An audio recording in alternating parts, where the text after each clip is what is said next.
Zdravím všechny 40kový závisláky, jsem tady zase po nějaké době s videjkem. Když pro vás nemám dneska žádný report z Warhammerové akce, jako tomu bylo u dřívějších videí, protože se teď plánuje více reportů, ať už ETCčko, single nebo týmový. Bude nějaká chata za týden a podobně, kde všude plánuji vzít kamerku a dělat nějaké reporty, rozhovory s lidma a všechno vám víc přiblížit, jak to funguje. Tak, protože jsem pořídil novou techniku, ať už kamerku, tak i mikrofon, doufám, že mě teď právě líp slyšíte. Tak tohle video beru spíš jako takový jenom cvičný, aby jsme vyzkoušeli techniku. Ale abych tady nežvatlal jenom tak hodně, dneska mi dorazil poslední White Dwarf. A ač nejsem vůbec příznivec tohoto média, nebo jak i já s oblibou říkám pouze reklamní brožurky Games Workshopu, tak v tomto posledním čísle vyšla první část nového sesterského kodexu a na to bych se chtěl s vámi mrknout a trošku to projít, co se vlastně u sester změnilo.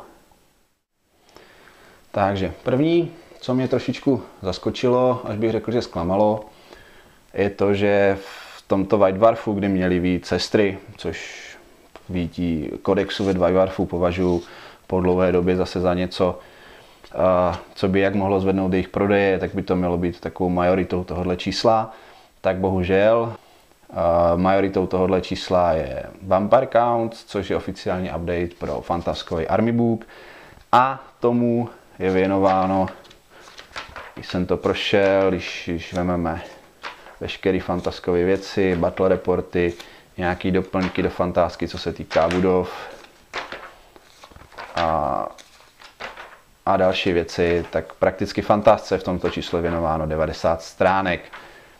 Až to prolistuju, najdu ty sestry.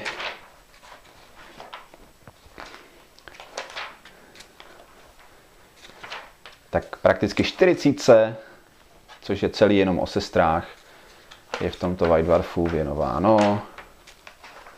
Světe div se, 12 stránek. Upřímně mě ten poměr 90 versus 12 docela zaskočil. Ale budiš. Samozřejmě sestry ostrahují nějaký základní info, co jsou vlastně sestry zač. Nějaký trošičku fluff, nebo spíš jejich rozdělení a trošičkou jejich historie. S trošičkou opravdu. A pak už samotné jednotky.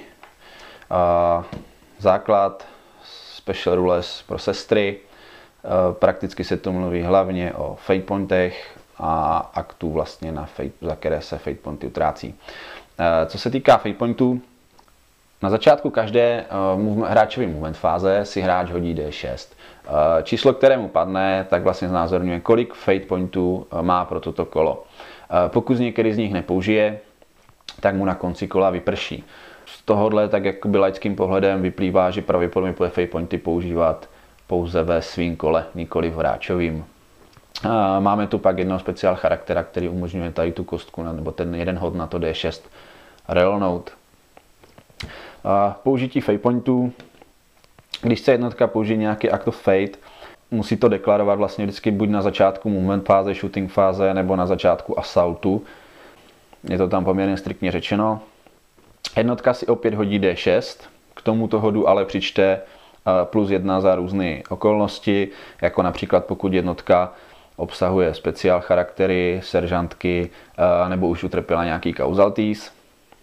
A pokud je výsledek roven 5 nebo více, tak Act of Fate je složen a stane se vlastně to, co hráč požadoval. To, že je to vlastně na 5+, když ještě vemu, že většinou tam bude nějaký +1 za seržantku nebo něco podobně, tak nám z toho vychází, že většina fateů se bude vlastně házet na 4+. Upřímně jsem čekal trošku větší pravděpodobnost, tak jako dříve se třeba podhazoval leadership a podobně. Těch 4+ mi přijde takový prostě hop, půl na půl, s tím, že navíc můžete mít klidně jeden fate point za kolo použití, takže určitě stavět na tom armádu nebude čistě kompetitivní styl. Asi nejzajímavější mi přijde ten, který má kanoneska a ten říká, pokud se splní test, tak ona i celá její jednotka mají +1 iniciativu a preferred enemy. Spirit of the Martyr, který mají sestry Repentie, umožňuje za model v close combatu, které umřeli dřív než si švihnout, hodit navíc jeden útok na konci boje. Light of the Emperor dává možnost jednotce Battle Sister regupnout se, pokud to navíc použijí ve střelecké nebo asautní fázi. Mají do konce této fáze reroll jedniček na hit.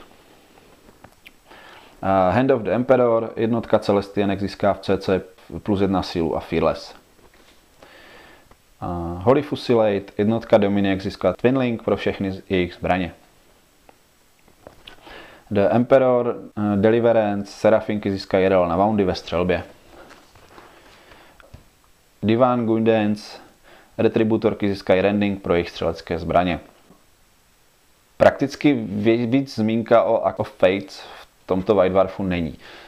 Osobně bych si tipnul, že by měly být, že nejspíš, že budou nějaké univerzální, tak jako tomu bylo v Deviation Codexu. Ale jestli budou a jaké, to se dozvíme nejspíš až za měsíc. Zajímavým special rule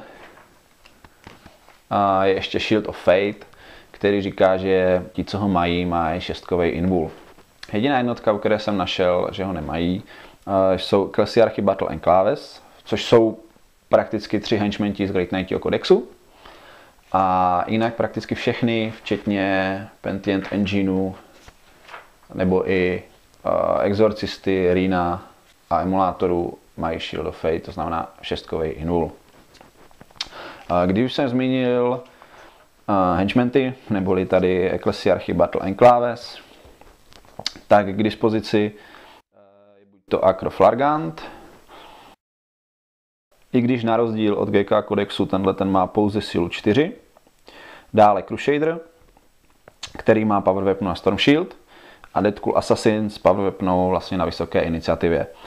Tito dva se v GK kodexu docela ujali, hlavně kvůli jejich levné ceně. Řekl bych, že tady u sester to bude podobné. Za zmínku možná ještě stojí Petit Engine, což mě osobně se ten model hrozně líbí. Je to 11-11-10 Open Toped Walker s D6 útokama, 6kovým invulem, ignoruje stun a shake a za každý nesavenutý wound má další útok. Bohužel má rage pravidlo, což pokud si to soupeř uvědomuje, tak může dělat všechno pro to, aby se celou dobu nedostal do klouze. Nicméně tady ta fotička vypadá na nový model, protože starý vypadal trošičku jinak. A i rumory dříve mluvili, že Penitent Engine by měl dostat nový plastový model, i když až někdy na přelomu roku. Takže ve Wadwiferu najdeme dokonce 3 speciály. Z nich nejzajímavější mi přijde Saint Celestian, která se svou V7, iniciativou 7, 5 útokama, power weapon, co zraňuje na 4+, jumpackem, 2+4+ savem a hlavně možností vrátit se do hry podobně jako Great Knight Justicar Tarn, navíc 3D woundama. Vypadá jako model, který nasere nejednoho soupeře. Takže k jednotkám, který jsem tu zmínil, jsou ve White Dwarfu uvedeny základní staty, případně nějaký special, jejich special ability, jako zrovna ty Fate Pointy, který se jich týká, případně special Wargear, který je jedinečný pro nějakého charaktera. To je prakticky vše. Univerzální Wargear, který půjde kupovat různým jednotkám, v tomto White Dwarfu nenajdeme. Nenajdeme zde ani samotné ceny, kolik ať už stojí Wargear nebo kolik stojí samotné jednotky, od jakého počtu můžeme skládat squady, jestli 5 až 10, jaký je minimum množství do squad a podobně. A pokud budou existovat nějaký univerzální Act of Fates, tak ty v tomto White Dwarfu také zatím nejsou. Je tady samozřejmě malá zmínka, že zbytek, vlastně vše, co budete potřebovat pro kompletní hraní sester, bude v příštím White Dwarfu, a včetně battle reportu s nidama. No já jen doufám, že jim budu věnovat více stránek než v tomto čísle. Takže to je pro dnešek asi vše. A já myslím, že za pár dní se uvidíme znovu z reportu z Warcampu. Tak zatím čau.